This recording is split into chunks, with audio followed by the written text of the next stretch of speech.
How do you approach cybersecurity risk assessments and data protection considerations when engaging with stakeholders and partnerships with external law firms, and how does this impact your overall strategy? I think thanks a lot. I'm a lawyer, so I'm covering the question from the lawyer's perspective. I mean, at the end of the day, the classical criteria still apply. You want to have expertise in cybersecurity, also by the lawyers. Lawyers should have a bit of an understanding also from a technical perspective. Then you need availability. In particular, in case of an attack situation, lawyers need to be at the forefront with you on ground, so you need people who are available. And then you want to have people who also already have kind of a cybersecurity framework within their own companies. So you want to do kind of a due diligence, a small due diligence, asking for how they protect the IT assets, stuff like that. So you see that they understand what actually they're talking about. What are the most critical cybersecurity trends that in-house departments should prepare for in the coming years? So one of the first technological trends that we're seeing at the moment is the need to do cyber risk quantification and budget optimization. This is a software solution. We're looking at organizations wanting to know where to invest. First of all, what is their cyber risk? And second of all, where to invest their dollars into the 20% of real cyber risks that matter and that could cause damage. This is one trend we see.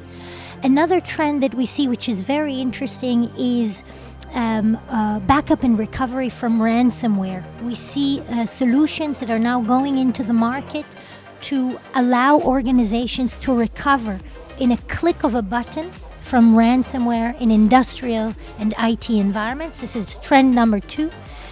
And we also see upcoming solutions that are protecting or that are creating a compliance kind of a level, a compliance platform for all the new AI software that is being integrated now into enterprises. So these are just 3. There are many, many new trends that are coming, but these are just the 3 that we could mention. How has the role of legal departments and in-house counsel in managing cybersecurity risks evolved in recent years? Well, cybersecurity is no longer just a realm of IT colleagues of IT department. So legal plays a prominent role. It's actually on the front line of managing cybersecurity risks for the company. So cybersecurity is high on the board's agenda, and legal department can contribute given the increased public scrutiny, increased regulatory enforcement, and of course, all the digital transformation that we are witnessing brings a lot of changes and a lot of associated risks. So we are, as legal, very well placed to help across our organization to elevate the importance of tackling these risks and building a proper framework to prevent this from happening in the first place, but then really to have a robust incident plan. And of course, as a lawyer, you think about the notification requirements, you think about potential regulatory enforcement and the response, you think about potential litigation, reputational issues, legal privilege, and many, many questions you can tackle, but also like employee education and training are very important.